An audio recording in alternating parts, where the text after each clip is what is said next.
NATO Secretary-General Mark Rutte has called for a joint peace plan for Ukraine put forward by the US and Europe, saying it would test Vladimir Putin, who Rutte said is simply buying time to continue the war.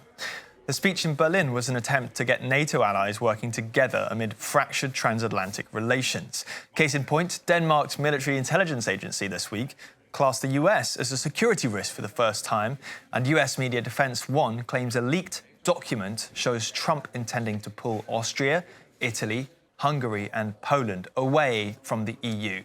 Elisabeth Braw joins us from London. She's a senior fellow at the Atlantic Council's Transatlantic Security Initiative in the Scowcroft Centre for Strategy and Security. Thanks for speaking to France 24. It's my pleasure. So first up, obviously as an Atlanticist think tanker, you're kind of on the front lines of these fractures. Is this crisis mode for what the Atlantic Council does right now?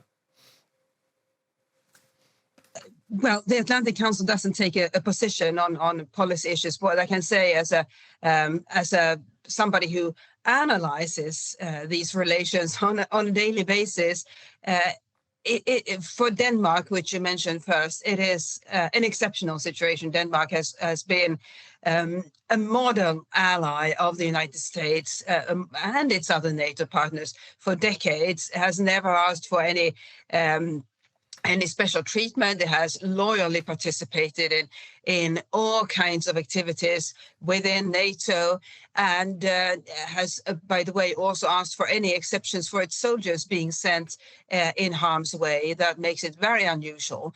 And then for it to be faced with the various statements by American representatives regarding Greenland puts it in a very, very difficult position. So it's no surprise that the American statements and activities regarding Greenland are part of or were included in this intelligence assessment, simply because it is no news to anybody that it has happened. It has been widely reported, and now Denmark has to figure out what to do about it.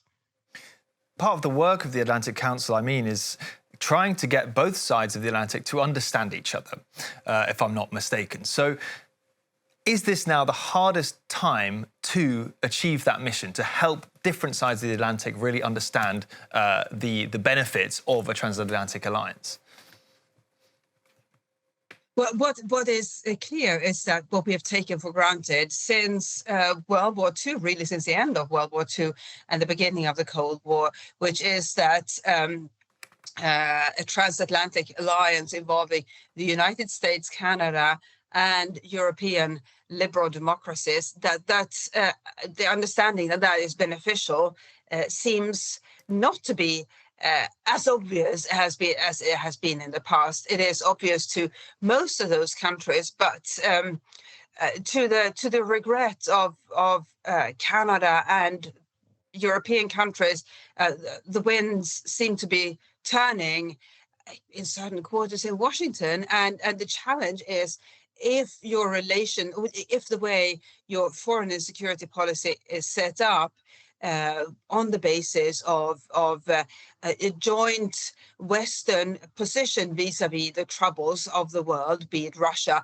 be it China, or the troublemakers, potential and real, of the world, then if that alliance seems to be becoming shakier, then that is a real problem. And that's why we're, I think, very lucky that European countries among themselves are holding strong. And it is remarkable that within Europe, within the EU and within the European side of NATO, those countries are holding together, are standing strong. There would be plenty of reasons for them to disagree, to be bickering.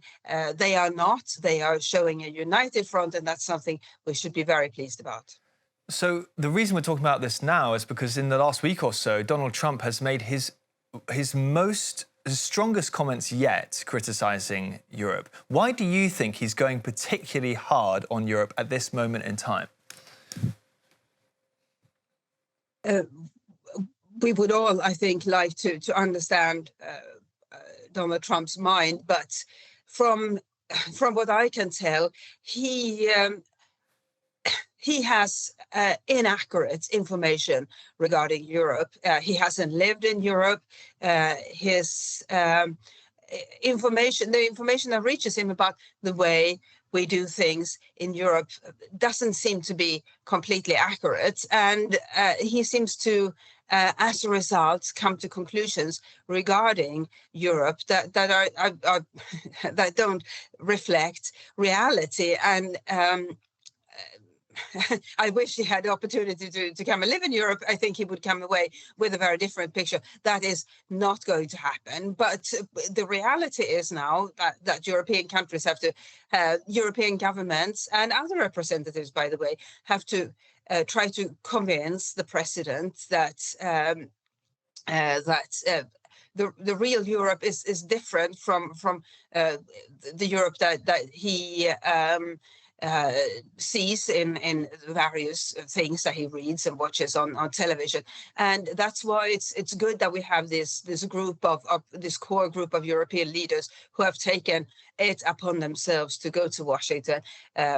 President Macron, Chancellor Merz, Prime Minister Meloni, and others, and it's a very good thing that they essentially have volunteered to go to Washington occasionally to make the case for Europe. And again, what a good thing it is that European countries are united. And it seems like for European countries at the moment, you've got two choices. You just brace yourselves, put on a smiling face, and hope for the dial to eventually turn back in the US, or you do, take the kind of move that we're seeing from the Danish intelligence now, which is to strike your own path. Is this the dichotomy that European countries face, and which direction are they heading in? It is definitely a dichotomy. Regarding the Danish intelligence assessment, there was just no other option for the Danish intelligence service to, other than including the US statements and activities regarding Greenland.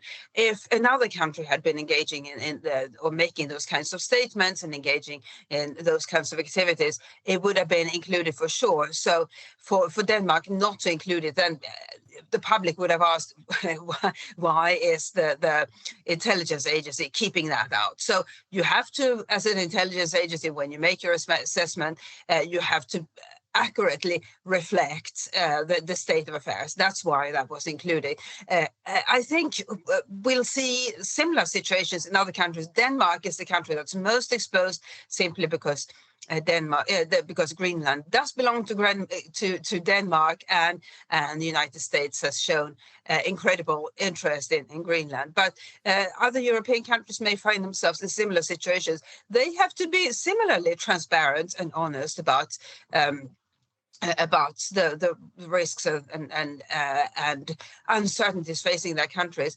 while also trying to keep Donald Trump on board, because further deepening the transatlantic divide would only benefit Russia and China, and that's something nobody wants. But I think what we are already seeing is, for example, European companies try to focus more on Europe, and potentially countries such as India. They were beginning to try to reduce their exposure to China. A few years ago, the United States was seen as a country to which they could friendshore. Now they may think twice about the United States as a destination for foreign direct investment. They may look more at other European countries. They may look more again at India. So we are seeing quietly developments happening that essentially